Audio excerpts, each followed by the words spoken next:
Okay, we can get started now. And first, we'll ask for updates on our consultants. And I have on the line from Carmen Group, Gary Hoitzma. Good morning, Gary. Can you give us an update on your report? Good morning, Madam Chair. Very happy to see you in Washington there a couple of weeks ago. Glad you were part of the team there with Wayne and the rest of the leadership team for a few meetings here in Washington. Just point out the our Dr. business Burke, roundtable meeting that we had. I'll defer. Are we ready? Dr. Burke, will you make sure you're on mute? No, what happened was that we had a runaway computer here, and it was talking to me while you guys were talking to me. Okay, go ahead, Gary. I think we're ready now. Okay. Well, thank you, Madam Chair. It was good to see you in Washington a couple of weeks ago. We had I want to just point out our business roundtable discussion meeting, one of a series that we've had with Wayne and the team, with various representatives of the trucking industry and associated trade associations in Washington to discuss the latest developments on the ultra-low NOx rulemaking that's pending within the EPA. It's always good to have those discussions. I had a lot of positive feedback on that meeting. We're not expecting a rulemaking to come out of that proposed rule until next year sometime. It's also, as part of the discussion, it might even be postponed till after the election. So we're just going to have to watch that. But those meetings are very helpful. Just point out my written report, our written report, just outlines some of the latest developments in the administration's activities related to the SAFE rule on fuel economy standards and related matters dealing with California and their sort of confrontation and litigation strategy, such as it is. So with that, I'm just going to conclude it there and be happy to answer any questions. Thank you, Gary, and thank you for all that you do for us while we're in Washington. We had very productive meetings. And while we thought that the US EPA might announce a rulemaking on a low NOx rule in the summer of 2020, am I hearing you correctly that you think that'll be postponed until after the election? Well, it's speculation at this point, but there's some speculation among some of the groups there that we met with that it might be pushed back till after the election. But we'll just have to wait and see. Right. Okay, good. Thank you. Are there any questions for Gary from any of our committee members? I do, Madam Chair, if I can. Yes, Joe Buscaino, Council Member Buscaino. Go ahead. Thank you. I'm just concerned about the potential penalties for non-compliance of the National Ambient Air Quality Standards over the loss of millions of dollars of the federal highway funding. I mean, I know we rely heavily on those dollars on goods movement and transportation dollars. How real is that? Well, it's never really happened before. It's very remote that it would happen. I think I see that the CARB group has responded to that letter with quite a detailed response here the other day, and I think things are going to be worked out. So I don't expect that would happen at this point. It'll be a long way to go before we get to that point.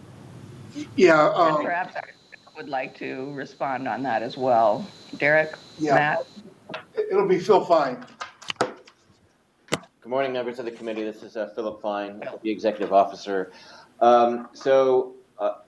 The letter from Wheeler, it was mentioned the response that CARB sent back to Wheeler, but the letter from Wheeler we view as a little bit of a shot across the bow in terms of their willingness to impose sanctions.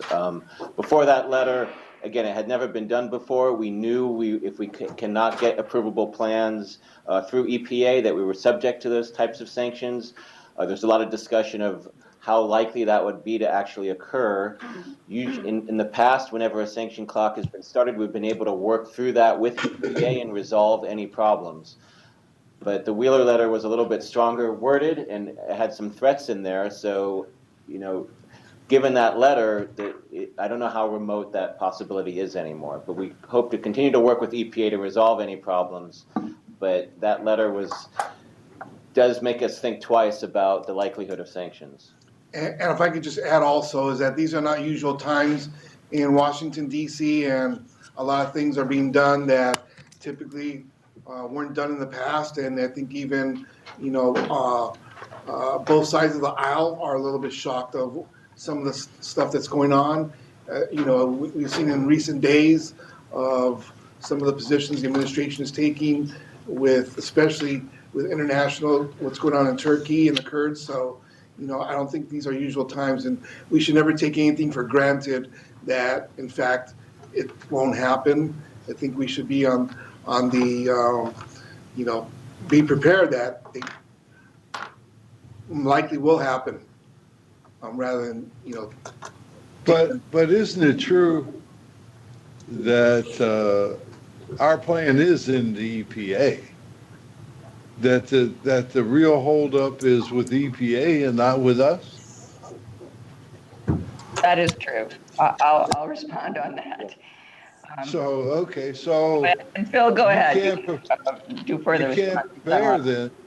You can't prepare for something that you have no control over.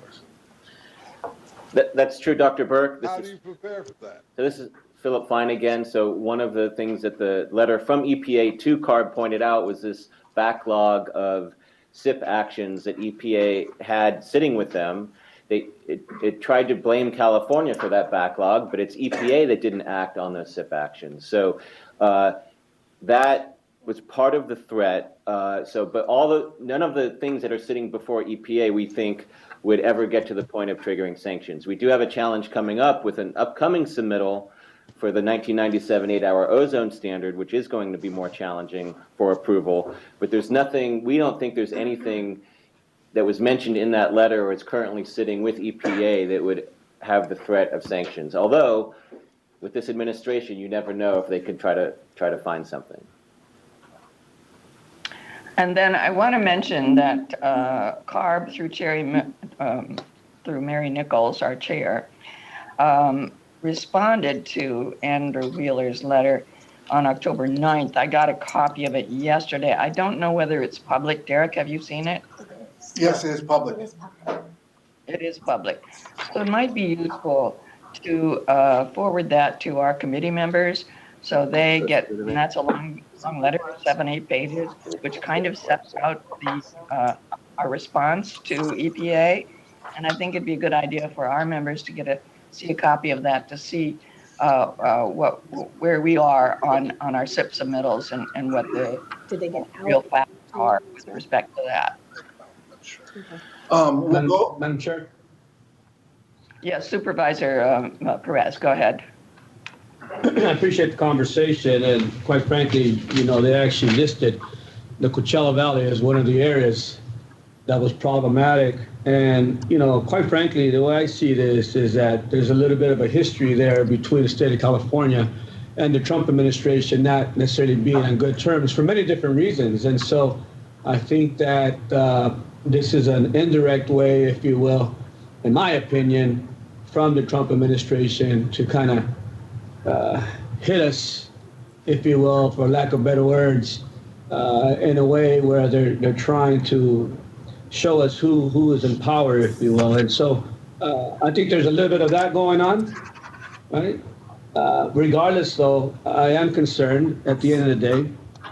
And I think it's going to be important that our staff work closely with CARB staff to figure out moving forward what is the strategy.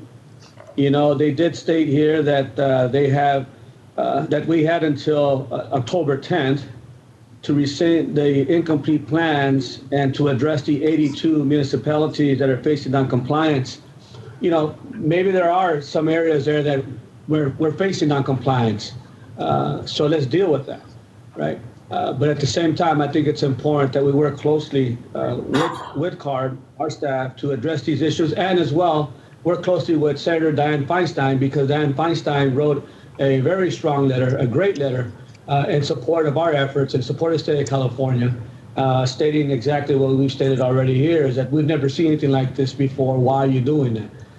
And so I just want to make sure that we have a strategy moving forward. We need to stay on top of this, because ultimately, at the end of the day, because of other reasons, we may be fined, and it's not going to be a good thing for the state of California. Great, thank you, Supervisor. Derek, did you have another comment? I think I interrupted someone in CCH. Yes, I was just going to mention, we'll go ahead and send that letter out from CARB to EPA. We'll send it out this morning. Great, thank you. I think, and that was our response to the October 10 request to withdraw our SIP submittals. So you will see from that letter what CARB's response is on those. The ball really is in EPA's court and Andrew Wheeler's court to act on the submittals that we've already made. And so, as someone mentioned, Dr. Burke, I believe, that it's not, it doesn't fall in our laps now. It is in the laps of EPA to act on those submittals and then come back to us with any changes or requirements that they might want to propose to us. So I know our staff worked very hard on this. When this letter came out from Andrew Wheeler in late September, and it happened while we were in Washington, so we were scrambling around getting the facts and the details and working closely with Richard Corey at CARB. I know our staff continues to work with Richard Corey and the CARB staff and Chair Nichols on this matter. I think Supervisor Perez is right about there's a bit of a war going on between the Trump administration and California. What happened here was the Trump administration announced that we're revoking our waiver. That happened on Thursday, September, I don't know whether it's 23rd. On the Friday following, CARB and 23 states filed a lawsuit against the Trump administration contesting the revocation of the waiver. And then it was the following Monday when the Trump administration and Andrew Wheeler sent the letter to CARB saying that California was out of compliance. So we all found it a bit ironic that Trump administration revokes our waiver, which is one of the tools we use to meet the federal requirements. Because although it's the greenhouse gas waiver, it also affects our ability to control pollution, criteria pollutants. And so you can see kind of the sequence of events and what's happening between Trump administration and California and how it affects us here in the South Coast. So thank you very much. Gary, are there any other questions for Gary or any more discussion on this item? None. We will move on to Cassidy and Associates, and Amelia Jenkins is on the line. Can you share some of that with me, please? We all heard that sandwich or taco, whatever it was. Burrito. Jerry. Oh, fair. I already finished it. I mean, you got to bring it for all of us. I already finished it. Sorry. Sorry, doing the dishes. Right. Okay. Oh, and I want to mention, Joe, I thought your action on inviting the Subway Soprano to the Italian event in San Pedro was a wonderful gesture. Thank you. And I applaud setting up a Little Italy in San Pedro. We love Italian food too, and we'll be coming down there to For sure. Let's plan it. Let's plan it, Madam Chair. Thank you. Okay. Now we can turn to Amelia Jenkins at Cassidy and Associates. Good morning, everyone. Clearly, we're missing out on a fun meeting today. But the only updates we have from the written report is just a little prognostication about what is likely to happen on the federal government spending front hopefully Kadish and Associates can fill this out a little more. But as you know, the House has passed all of its spending measures, and the Interior bill, which funds the EPA, passed its bill out of the Senate committee. I suspect, given that we are now into October and a new fiscal year, we will have a continuing resolution, and some initial discussions are happening around that. My guess is that we'll have a short-term continuing resolution, and then we may even have a longer-term one through March. And I think a lot of that depends on the overarching political dynamics here now. Okay, Supervisor Perez, I advise you to mute your Sorry. phone. We're hearing all kinds of extraneous noises. I was blowing my nose. Sorry. Thanks, Amelia. Are there any questions for Amelia? Seeing none. Okay, we'll wait to see what happens with the money in Washington. And from Kadish and Associates, I believe we have Dave Ramey. Is that correct? Yes. Good morning. Good morning, Dave. Mayor Mitchell and board members. No big update from my report. The House and Senate both come back next week from a 2-week recess that they enjoyed at the beginning of October here. And we don't have the Senate schedule yet, but their business is to consider appropriations bills. We're operating under a continuing resolution through the 21st of November, and we'll know more next week to see if they actually schedule floor time for bills or whether, as Amelia suggests, we just limp along from one continuing resolution to another. Okay. Any update on the targeted airshed funds or the DERA funds? Is that the same? No, the same as in the report, and we'll see as they get conferenced or obviously CR just continues last year's funding level. So in the matter of DERA and other things, we would it's a good number we're operating under now. Targeted airsheds is at 52 million. The Senate's higher at 56. So we get more bang for the buck out of targeted airshed grants. So we'd obviously prefer not to have a continuing resolution on that. We'd like that bill passed, and obviously at the Senate higher level of 56.3 million. But we'll see. That's what we're watching for here now. Okay, good. So keep us informed on what happens there. Any questions for Dave Ramey? So hearing none, thank you very much from our federal consultants. We'll move on to our state issues, and first up is Quintana, David Quintana. I believe you're on the line. Good morning. Yes, thank you, ma'am. I do have an addition to my submitted report, and that is that SB 1, which was the pro Tems bill, which intended to which intended to fight against the Trump administration rollback of some of California's environmental protections, passed out of the Senate, but was not immediately, but he immediately sent a signal that he would veto the bill, and it was vetoed by Governor Newsom. Yeah. Great. Thank you for that. Any questions for David Quintana? There's still more bills pending. I believe September 13 is the last day for the governor to act on those. Is that right? October 13th. Yeah, October 13th, yes. All right. October 13th. Okay. Got it. And next, California Advisors, Ross Buckley is with us this morning. Good morning. Good morning, Madam Chair. Yeah, you're correct. The last day for the governor to act on bills pending on his desk is October 13th, so he has about a little more than 2 days left to sign or veto the bills. This year, 1,042 bills were sent to him. So far to date, he's signed 759 of them and vetoed 45 of them. So that leaves him about 238 bills still left to act upon in the next just over 2 days. Okay, great. Any questions for us? A lot of bills, a lot of new laws. Okay, we'll move on to Paul Gonzalez. Good morning, Paul.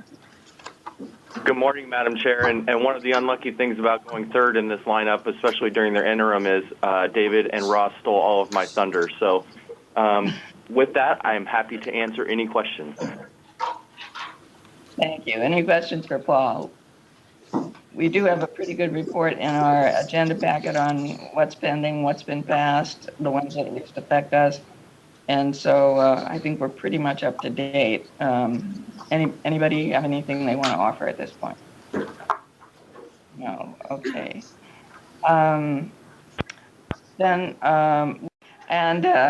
We will get to what I was discussing, the end of year report on state legislation and the governor's actions. And I believe, is it Philip and Denise are going to comment on this. So who goes first?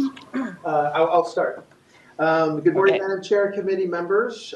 In Sacramento, the state legislature adjourned in the early morning hours of September 14th, actually, for the 2019 legislative year, the first year of a 2-year session. So we'll be looking to do things following up for next year. The State Assembly and Senate combined introduced over 3,000 bills and sent over 1,300 bills to the governor for his consideration. And we'll still have a number of 2-year bills that are pending, all those leftover bills. Some of them have died and some of them will continue on. As we have said before, we'll be waiting till Sunday to see the final actions by the governor, and there are a couple bills still pending. Specifically for the South Coast region, this was a successful legislative year in various ways. One key area of success was on the funding side. As in previous years, the distribution of Greenhouse Gas Reduction Fund, or GGRF monies, along with other funds, took the spotlight later stages of the legislative year. And mainly through the budget bill, as AB 74 by Ting, $1.4 billion in GGRF monies were allocated, along with the state funding package overall, based on an agreement by the governor and the legislative leadership. First, the $50 million in statewide funding was secured for local air districts to fund implementation of the responsibilities mandated under AB 617 to reduce criteria pollutant and toxic emissions through community air monitoring and community emission reduction programs. And this was funded at the same level as 2018. That's $20 million coming from the GGRF and $30 million coming from the Air Pollution Control Fund. AQMD will be receiving a portion of this funding. Also, from AB 74 was basically South Coast was able to help secure $245 million in statewide funding from the GGRF for local air districts for incentives to help accelerate turnover to cleaner vehicles and equipment, to reduce mobile and stationary sources of criteria, air pollutant and toxic air contaminant emissions in disadvantaged communities consistent with the AB 617 requirements. And South Coast will also receive a portion of this funding. Other key statewide funding allocations coming from AB 74 from GGRF include the following, which is $238 million for the CVRP project for rebates for light-duty vehicles, $182 million for clean trucks, buses, and off-road freight equipment, $65 million for the Enhanced Fleet Modernization Program and school buses and transportation equity projects, $10 million for technical assistance to community groups, and finally $65 million for reducing emissions through agricultural diesel engine replacements and upgrades. So South Coast AQMD staff, besides some of the direct allocations, will work hard, be it through grant applications or otherwise, to secure the South Coast region's fair share of AB 74 allocations overall, to further meet AB 617 and federal air standard requirements for the region. Additionally, efforts will continue to pursue South Coast AQMD's sponsored bill, SB 732 by Senator Allen, relating to establishing a voting district within the South Coast region, which is currently a 2-year bill located in the Senate Appropriations Committee. Good morning. During this year's legislative session, South Coast AQMD submitted positions on 10 bills. Detailed information is included in the legislative committee packet. In summary, South Coast AQMD opposed one bill, which is AB 210 by Volpol, which would have expanded the existing smog check exemption from pre-1976 vehicles to pre-1983 model year vehicles. AB 210 is now a 2-year bill. Of the remaining 9 bills, 4 have been signed by the governor, 1 has been vetoed, 3 are 2-year bills, and 1 is still pending before the governor. In 2019, South Coast AQMD also sought amendments on 7 bills. Of those 7 bills, we achieved amendments on 5 bills, including AB 285 by Assemblywoman Friedman, which will require Caltrans to address in its California Transportation Plan how the state will achieve its greenhouse gas reduction goals and support attaining state and national air quality standards. The district worked to ensure the air quality standards were properly referenced in the bill, thus moving its position from a support with amendments position to a full support. Also, AB 1500, to authorize a certified unified program agency or local health officer to shut down a facility if its conditions pose an imminent or substantial endangerment to public health and safety. The district secured amendments affirming that the bill would not restrict or limit local air district authority. The bill, thus, we moved our position from a support with amendment to full support. This is currently a 2-year bill. Also, AB 1578, which would establish a school pavement to parks grant program. The district requested technical amendments to clarify how air quality is referenced with respect to program implementation. Consequently, the author deleted problematic air quality related language in the bill. This bill is currently pending before the governor. And also SB 210 by Senator Leyva that requires CARB to develop and implement a small check program for heavy-duty vehicles. The district had a support position on the bill and secured amendments exempting zero-emission vehicles, and that bill was signed by the governor. And the last bill is SB 216 by Senator Galgiani. This bill would add a used heavy-duty truck exchange as an eligible project for funding under the Carl Moyer program. The district has a support if amended position on the bill. Prior amendments ensure that the truck exchange would be optional for air districts, and the district also secured amendments to ensure that new vehicles purchased as part of the exchange would meet CARB low NOx standards. And this is currently a 2-year bill. And that's our presentation. Great, thank you. Are there any questions from committee members on this? Madam Chair, I have a question. Okay, Councilmember Buscaino. Thank you. We have our LA Port partners here in Los Angeles City Hall. We were discussing AB 617 and the funding source of AB 617. Can you just remind us, is that a one-time allotment or is that an annual funding source? It's a one-time allotment, so this coming year, we will have to go ahead and try to get a substantial funding, hopefully more funding to help fund our efforts. Okay, thank you. Okay, anything else? Dr. Burke, you have a question? Yeah, I did, but I forgot it. Gotta write it down. So it was I did remember it. I was going to ask what happened to the oversight committee bill that was trying to be introduced.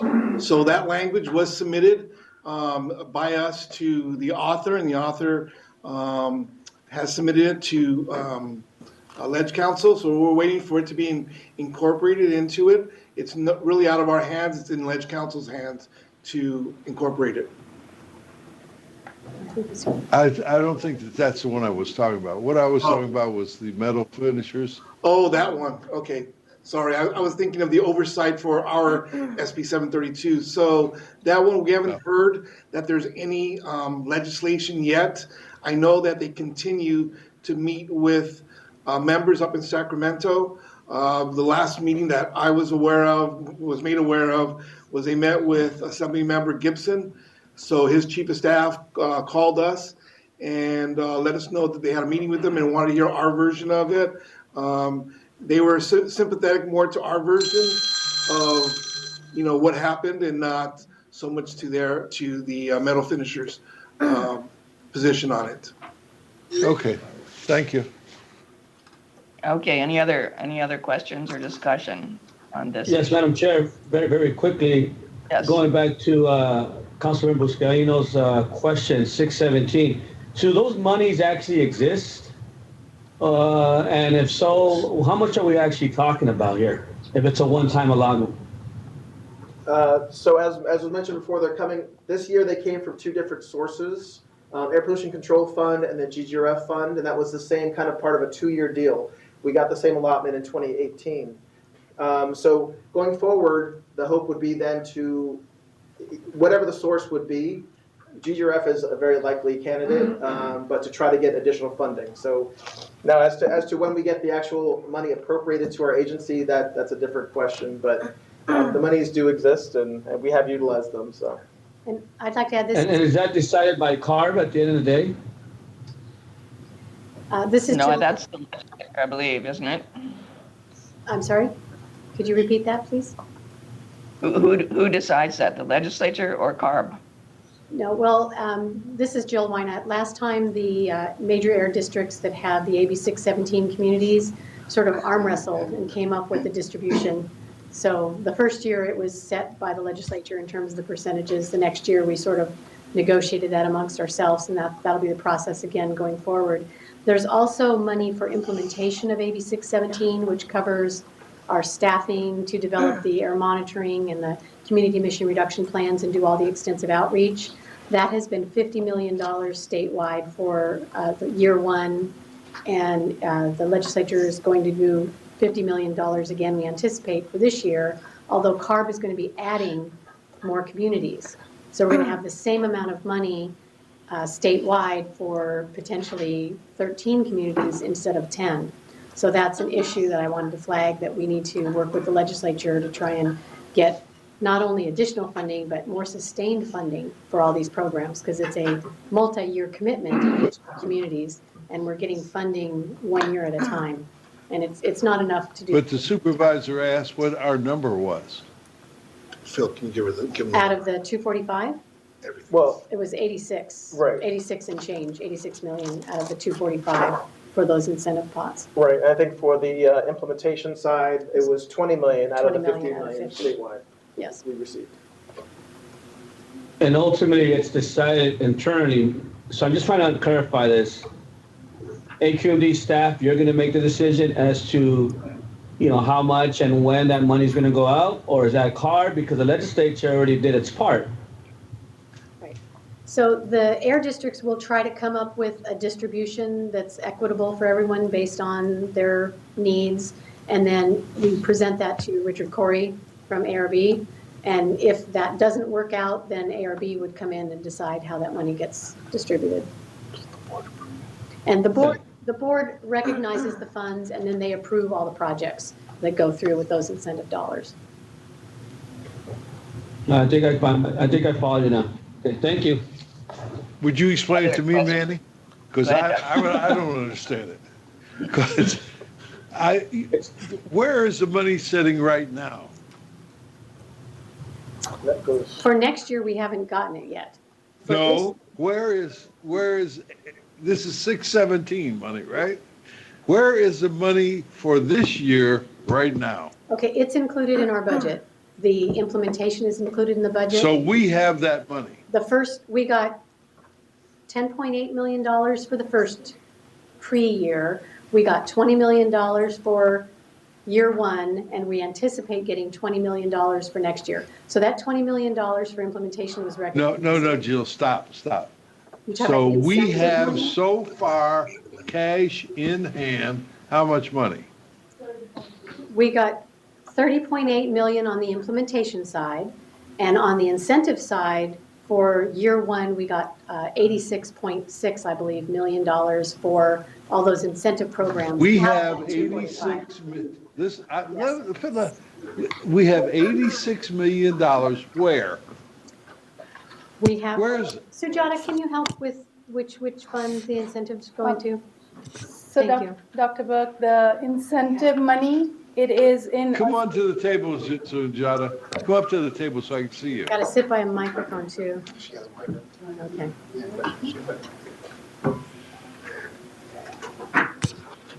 Oh, there you are. So good morning, Dr. Hi. Burke. The incentive money is in its own special revenue fund, and we did receive that already. Okay, now, I'm unclear on how the direction is developed, and I'm sure this is what Supervisor Perez was getting at, which is an excellent point.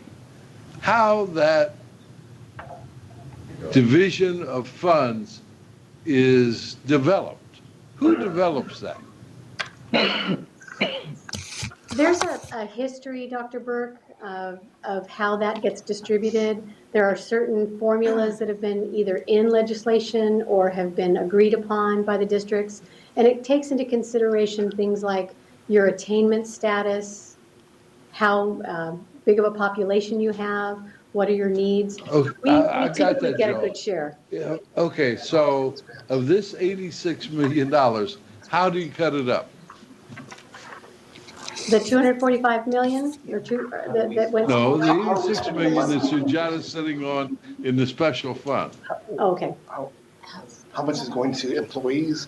How much is going to implementation? Okay, well, the board has, I can put together a summary for you that shows very precisely what we spent. Out of the 20 million, there were several million of dollars that went to buying monitoring equipment. There was a lot of it that went to increasing staff. So is it all spent?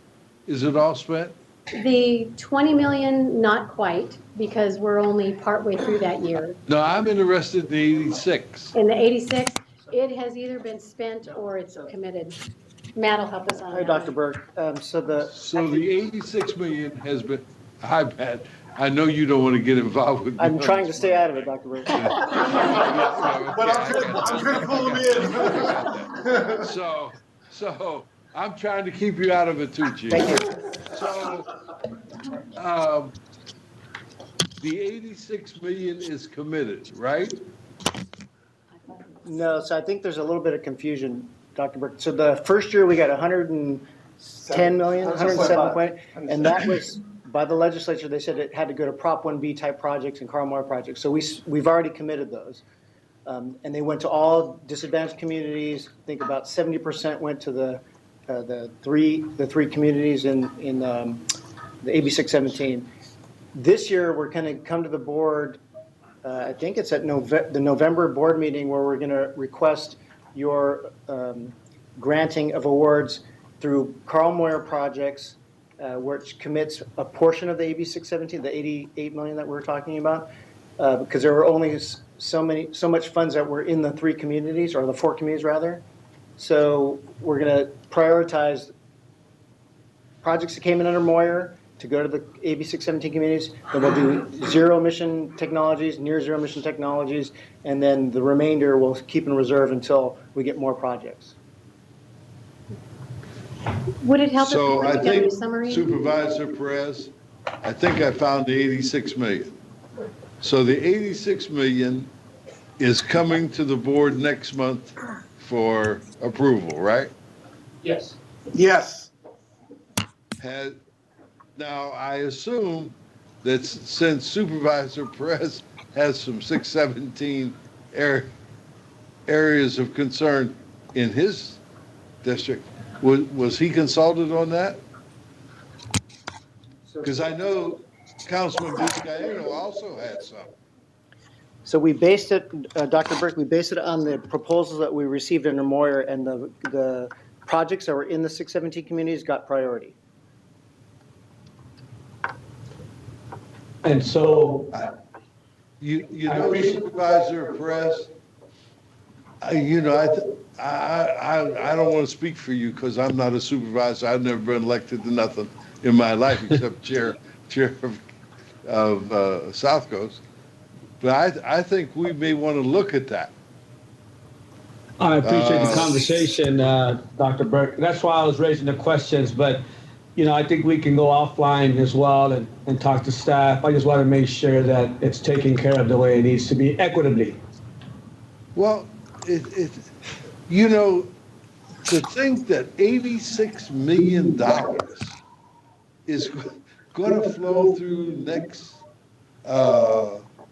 month at our board meeting, and it's all done by a formula, and no board members were ever consulted about it.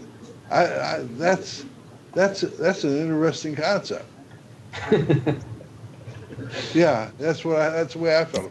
I didn't mean to take over your meeting, Mayor Mitchell. I just, I smell money, man, and I just go nuts. Yeah, we know when you spell money, we're in trouble. But good to follow the money, and maybe it'd be a good idea for, as Dr. Brick suggested, to lay this out in some written form on an Excel sheet or something, so we know where the money goes. I mean, what is percentage? What is? Some of this goes obviously to the salaries of all the staff that works on AB 617. We had to ramp up our staff to handle 617. And so I think that's right. We don't really quite know, it's sort of this cloud where this money is. We don't know exactly how it's allocated. And every year it's allocated differently. So just an FYI, it's going to go to Tech Committee next week, and then going to Board in November. So Tech Committee will hear it. Good. Okay.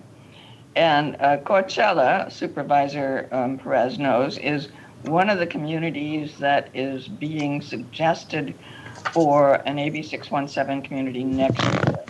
So obviously, AB 617 money at that point would, if CARB approves that, would flow into Coachella. So obviously, Supervisor Perez has an interest in.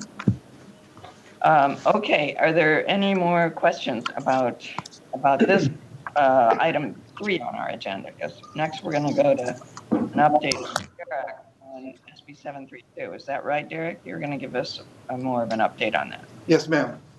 So this is good morning, Madam Chair and committee members. This item is to update you on our voting district authorization bill, SB 732. Staff has met twice in the last month with the building trades because they are obviously a major player in Sacramento, and once we get support from them, a lot of other unions fall into place on that. So we met with them within the last month. Yesterday, we had a meeting with 4 organizations up in Sacramento. The first one was Pacific Merchants Shipping Association. We met with the California Teamsters, California Natural Gas Vehicle Coalition, and CalStarts. They all expressed 2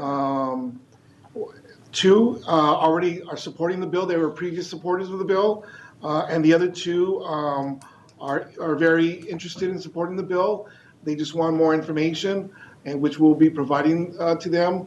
One is obviously they are very concerned about a spending plan, how the money is going to be spent, and we will be providing them with an update on a draft that we have already produced.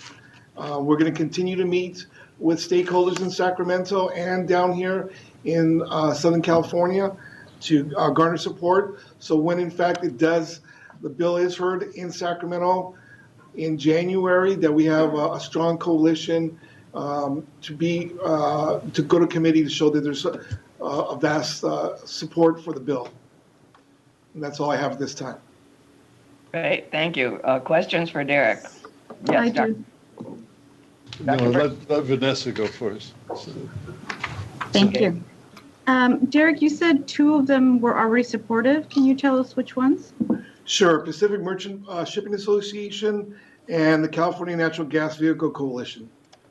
And CalStart, a third one. Okay. And then I think we were supposed to get a copy of the spending plan. I don't remember seeing it. It could have come. Can you send that over as well? Yeah, we'll send it over today. I'll send it over today. It's a draft, so it's fluid. It's not, okay? Okay. Yeah. No problem. Thank you. Those are my questions. Well, and remember, any spending plan is contingent upon voters approving a sales tax eventually, because this bill just addresses the voter authorization district. I think Yes, we ma'am. all get. Understood. So yeah, it's multiple steps we have to go through before we get any money in the bank. Anybody else have any questions on this? Dr. Burke. Senator Delgado got my major question, because I don't even know how you have a draft spending plan to show to people that hasn't been shown to the board. So it was it really delved from the AQMD, and I'll let Phil Fine address that portion of it. I guess I'm not allowed to stay out of it. So what we did is we took the adopted 2016 AQMP, which had a whole section devoted to how we would spend incentives if they were raised in order to meet the AQMP goals.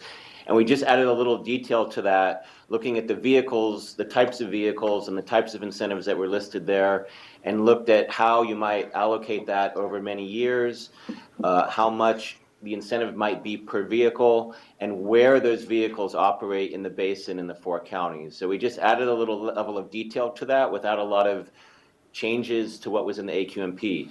But we already know that needs to be updated. So there's an effort going on right now to reevaluate that. And that is what we would, we hope to go public with and discuss with the board when that is evaluated. Right now, we're just basing it off the adopted AQMP. Thank you. Thank you. Okay. Because one of the questions that we do here when we've been out talking about the voter district authorization is, well, if we do a sales tax, what will the money be spent on? And of course it does, all that comes back to the AQMP where we said we need $1 billion a year. And yes, we need $1 billion, but it's important to know where that $1 billion would go. I don't think we'll even get $1 billion out of a sales tax measure. I think we are estimating we might get 3/4 of $1 billion. I don't know whether you guys have done that analysis. Yeah, no, we're looking at a half a cent being about $1.4 billion a year. A quarter cent would be about 700 million. Okay. So anyway, but and Dr. Burke's absolutely right. We're just nobody. I haven't seen a spending plan. Nobody on the board has seen it, and this would be just a rough draft of what that might look like. But people are going to ask us, and when we go out and talk to like the LA division of the League of Cities or Orange County city people, they're going to ask us, if we do it, where's the money going to go? And we need to start actually working with the local organizations like Contract Cities and League of Cities and those divisions across Southern California.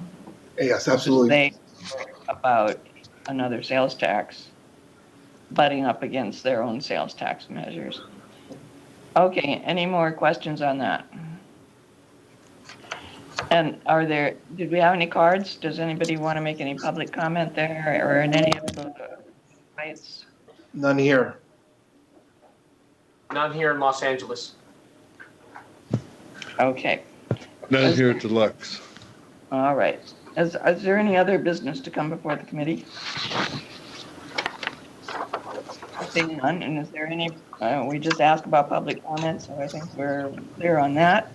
So we're going to adjourn until the next meeting on Friday, November 8th. Thank you all. Have a nice weekend, everybody.